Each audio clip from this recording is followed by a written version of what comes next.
what was it like buying your very first car? I hadn't planned. I wasn't ready, or rather, I didn't feel confident enough. And the plan didn't come from me. It's just like the car was available, it was on sale, and someone mentioned, by the way, that car looks like you. And the thought at first was, I would say, intimidating. I felt that cars at that time were not for me. I was young, I was on my second job. And so why do you think women need to think about car ownership? For convenience. Yeah. Like for me, it really made even business peak. Yeah, because it raises your confidence. Yeah. It makes you get to places easier. You time yourself. Yeah. If you're a mom or you have nieces, nephews, it's just easier to carry them around, going places. It's just, and it's a very major confidence booster. Yes. Welcome to the Femmehub podcast. This is a space where bold conversations meet women making everyday decisions. I'm your host, Sheila Kagwe. And if you haven't watched our first episode, go and watch it and come back to our second episode. Today, I'm joined with my co-host, Naomi Wanjiro. And today we are talking about motoring, something a lot of women are unsure of, but they need that information because a lot of us are buying cars nowadays. Yeah. And so we are talking about car ownership one-on-one. Whether you are buying, safety, or budgeting your very first car, or thinking about buying your very first car, this is the space and this is the episode you need to watch. So what was it like buying your very first car? I hadn't planned. I wasn't ready, or rather, I didn't feel confident enough. And the plan didn't come from me. It's just like the car was available, it was on sale, and someone mentioned, by the way, that car looks like you. It was a small, cute Toyota East. And the thought at first was, I would say, intimidating. I felt that cars at that time were not for me. I was young, I was on my second job. But it sank in and got very, very exciting with time. What made you start thinking about owning a car? Well, there's the convenience, the independence, the feel good. I was living in Mombasa. I was an island girl moving around. So Hey, okay. yeah, the fun part of it, the work, like going to work, going to other towns outside of Mombasa. Yeah. Everything just became easier. Yeah. And so why do you think women need to think about car ownership? For convenience. Yeah. Like for me, it really made even business peak. Yeah, because it raises your confidence. Yeah. It makes you get to places easier.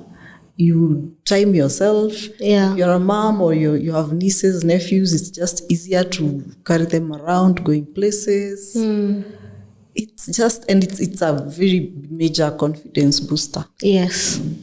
Yeah, talking about convenience and working moms, you don't want to find yourselves in the long CBD lines. I don't know how many of you have ever been caught up in a situation where you're already late for a job interview, maybe you are late for your job, and now you have to make this long queue for waiting for a car that you are told is 30 kilometers away. And I know you can't relate right now because you have cars, but for some of us who can relate, that's really, it's really bad, and you just feel your time has been wasted.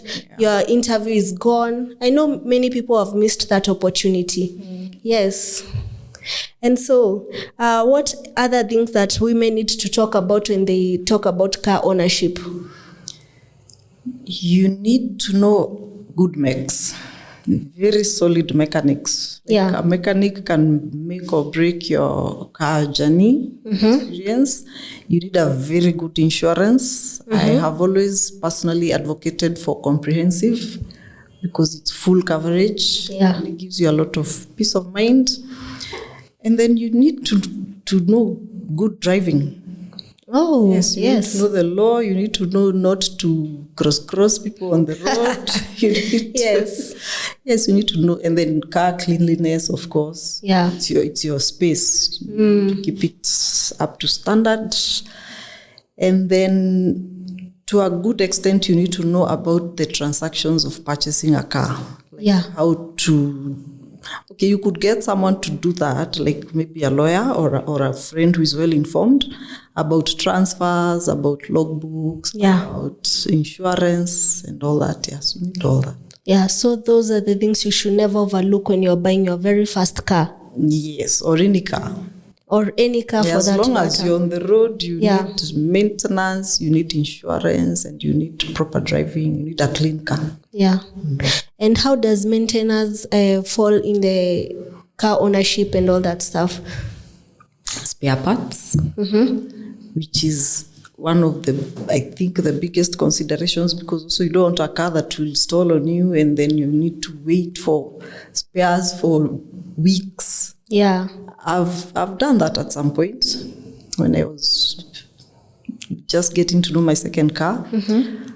But before I knew the where to get proper parts. Yeah.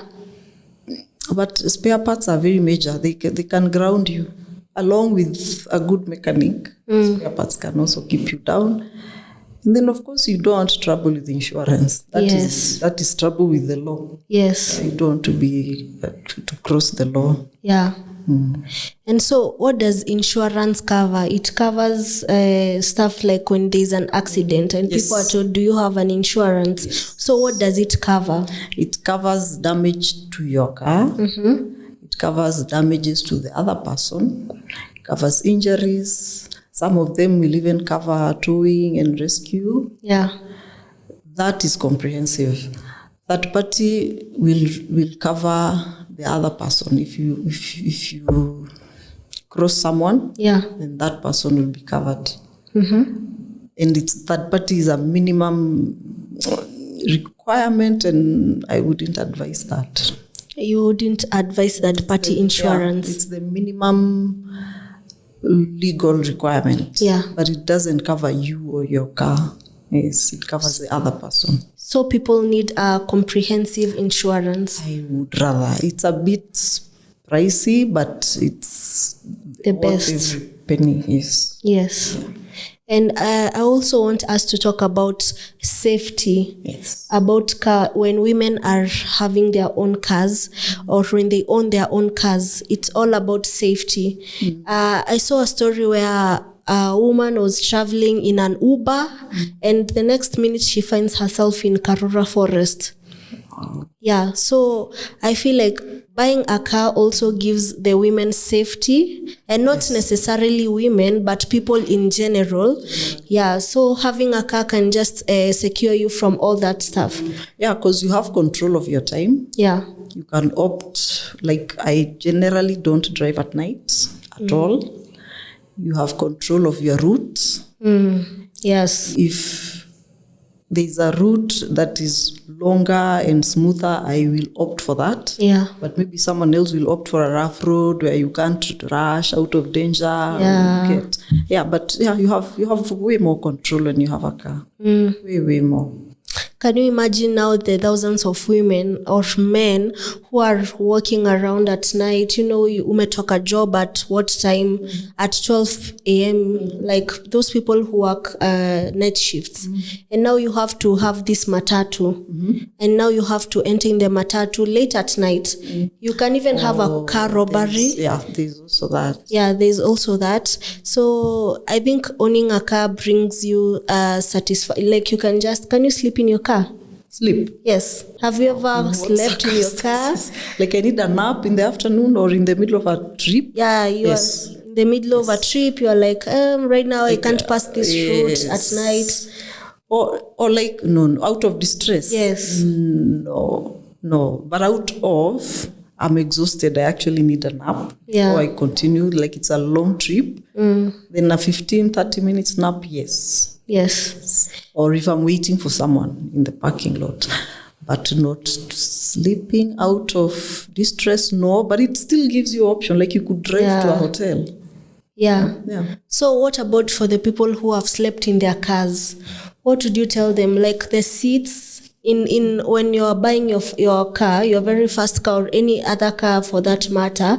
So you should consider things like your seats. Are they comfortable enough? You know, some people live like that. You'll never know. They just sleep in their cars. They wake up, go to job, come back to their cars, maybe go to a motel and shower, come back to the gym, something like that. Yeah, so when buying your very first car, people should also consider seats, maybe. Seats maybe for driving comfort. Yeah. Sleeping is a whole different, like overnight, like that's your home. Yes. That's a whole different, unless a car is customized, I'm not sure it can be that comfortable for sleeping. I don't know about that. No, I don't. Okay. Another thing we want to talk about is that how the society deems a car, some cars as women and other cars as men's car.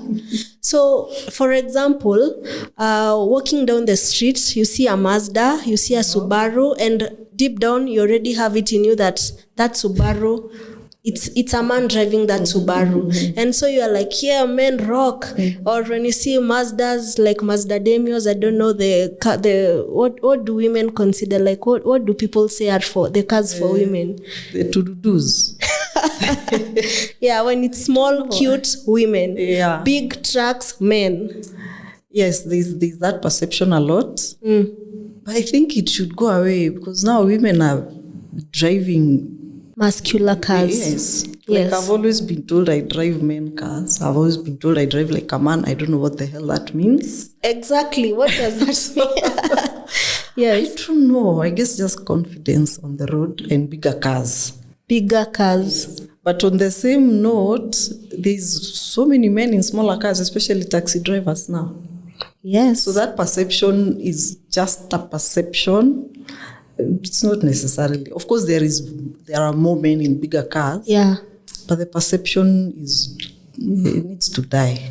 Yeah, it's like when we talk about cars, there's this society expectation that a man should first have the car and then the woman should have, it's a mentality that it's so old.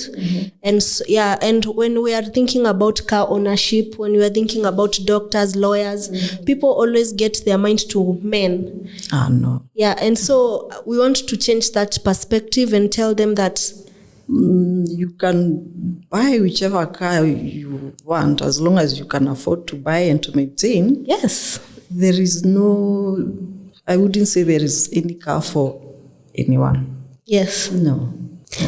And what about the people who would like to buy flashy cars?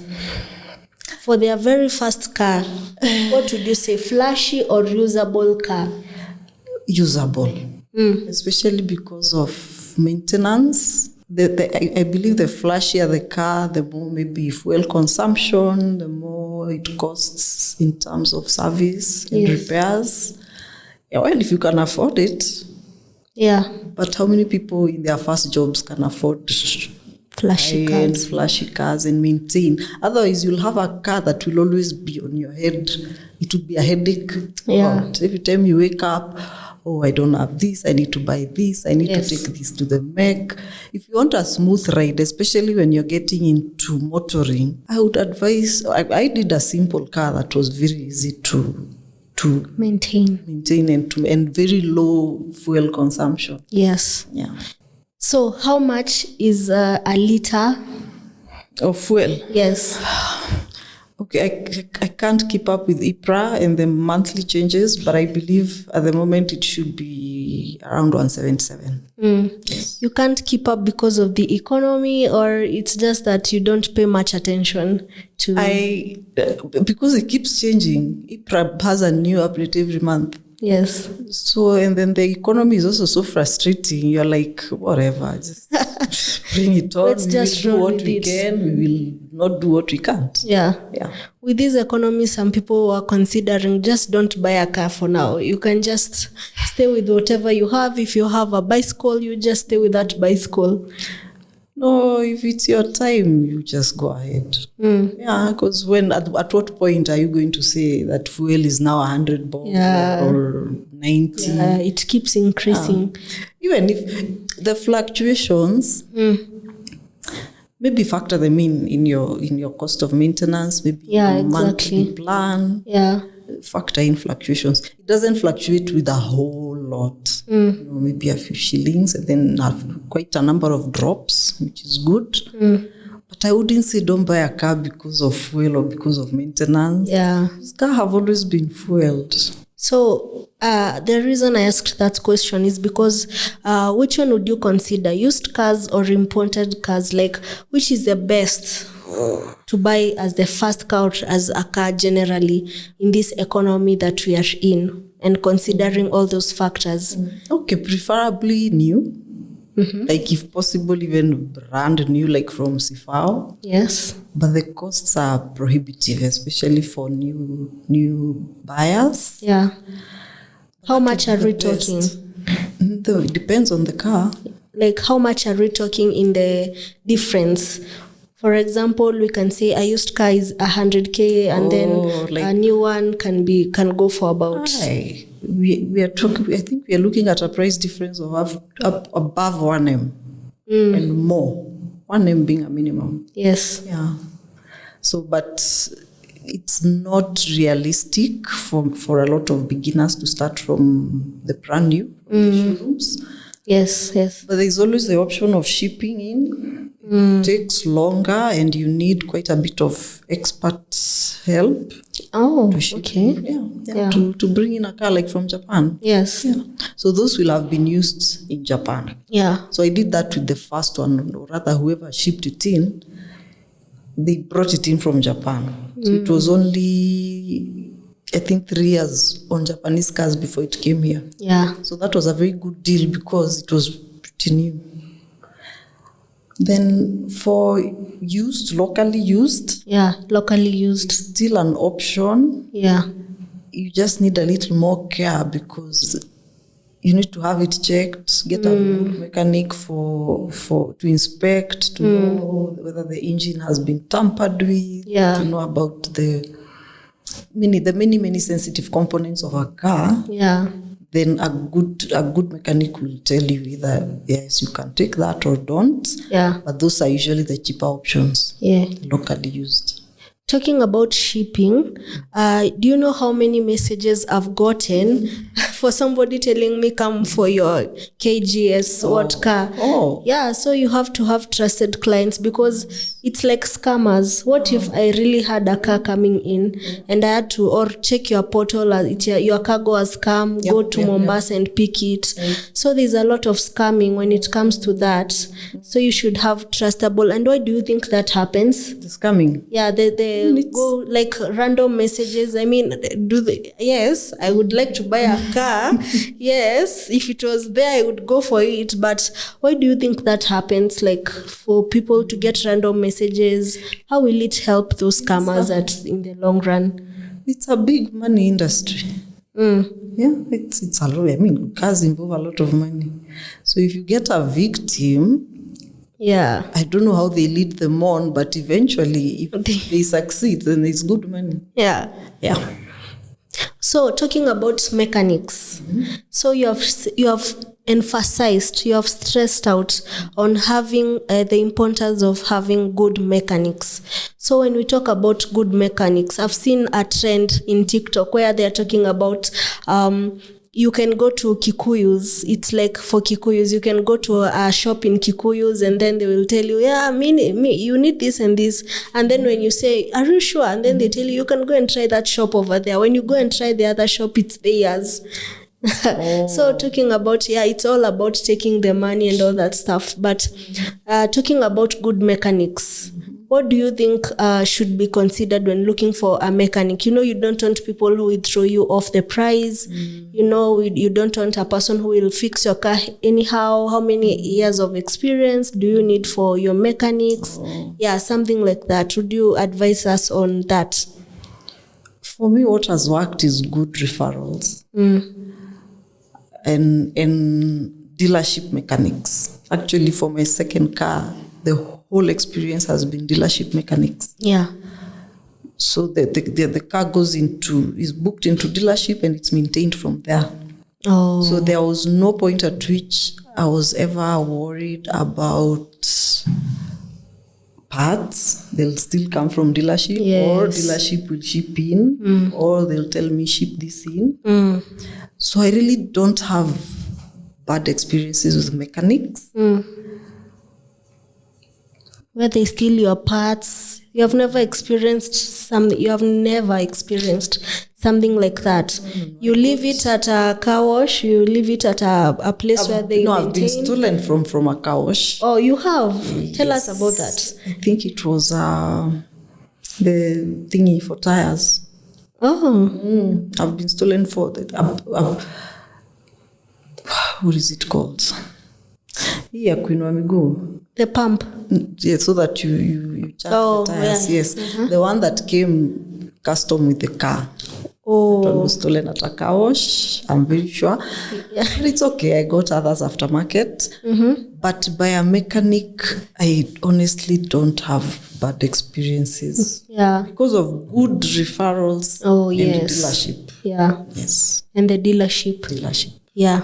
So talking about the car maintainers, when was your last time? Or is your last time you opened your bonnet?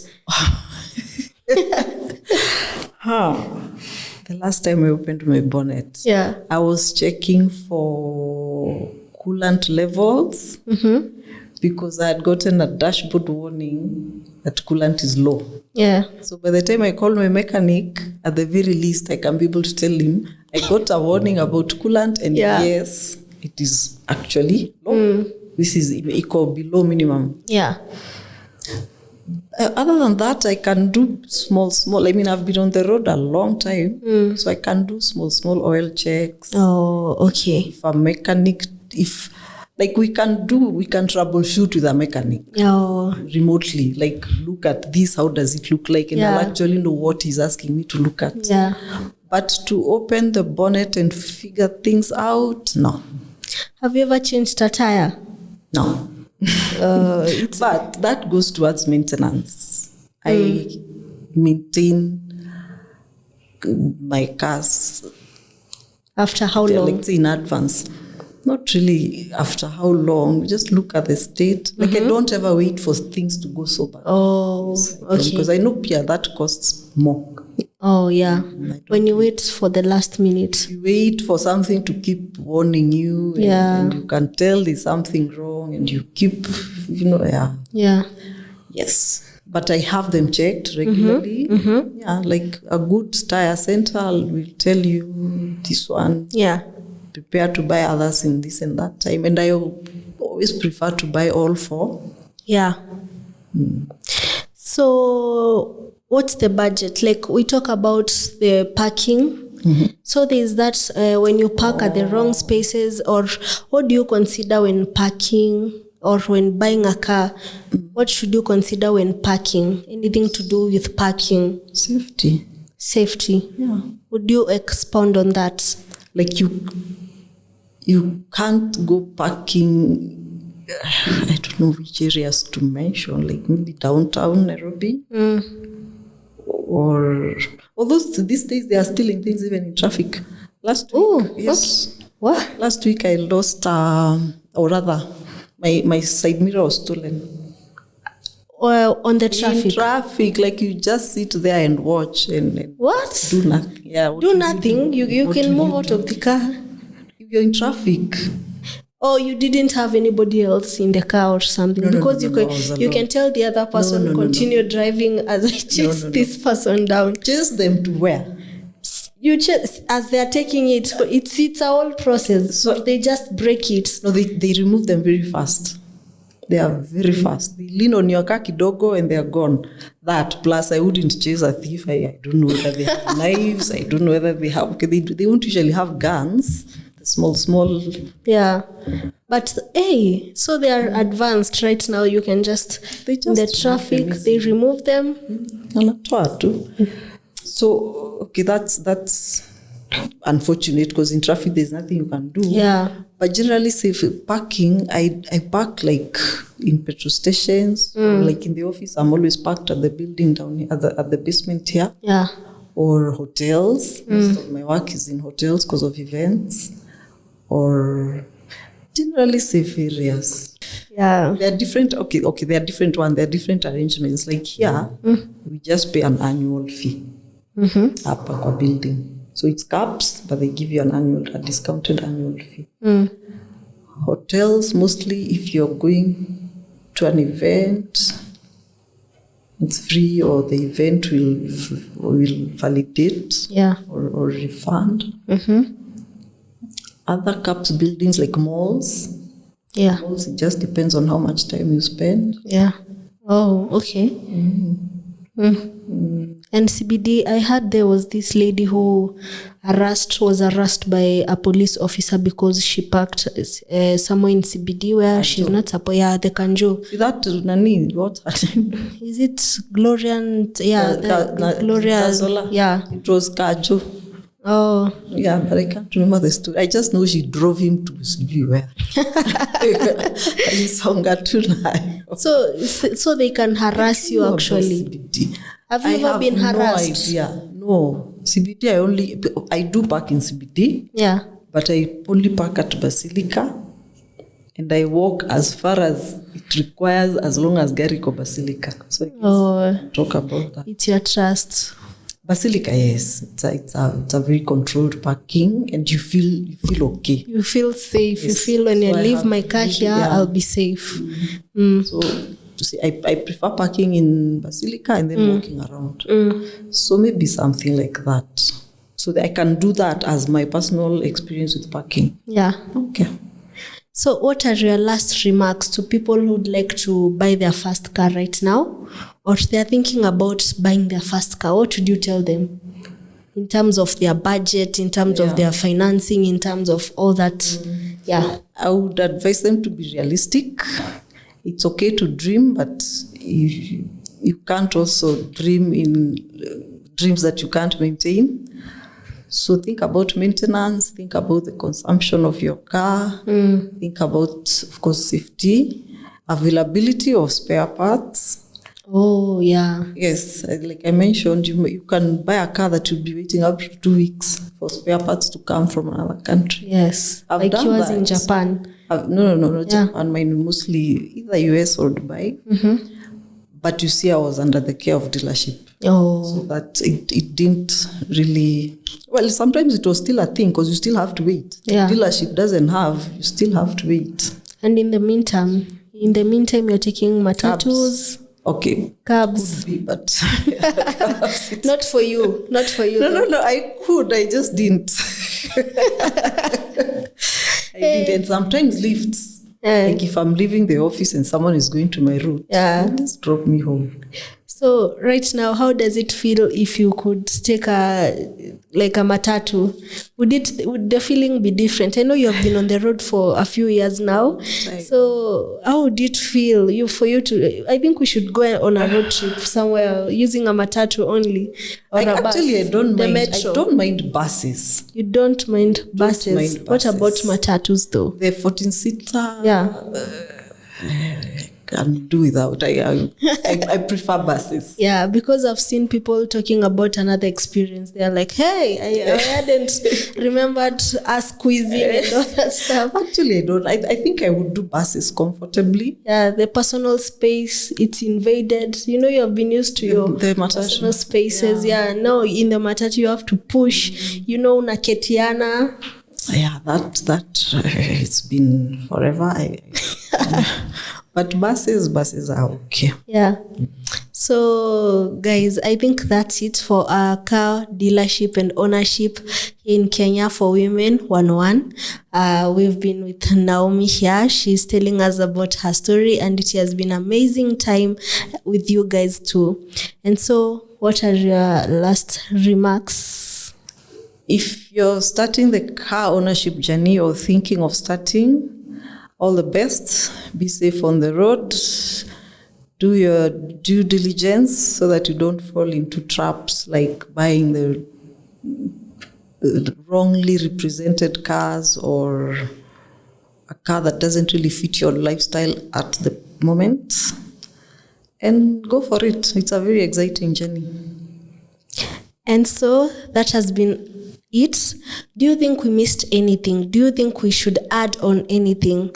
If you have any remarks, comments, you can comment down below and follow us on all our social media platforms. It is Femmehub on TikTok, Instagram, and X. We have been your host, Sheila Kagwe. And Naomi Wanjiru. Until next time, bye.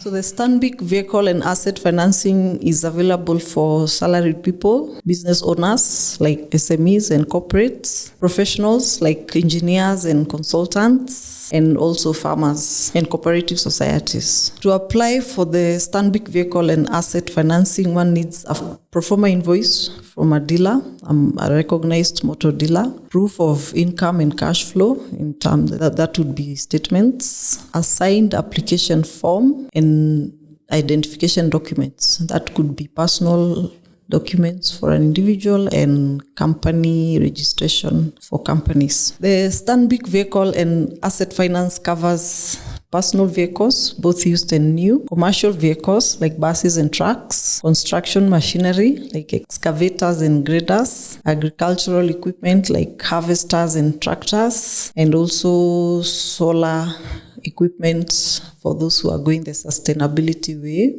Stanbic has up to 100% financing for new vehicles and up to 72 months repayment period. It has flexible terms. The bank can tailor the facility for you depending on your circumstances, and then a quick turnaround upon application of loan and support, especially with dealers and insurance.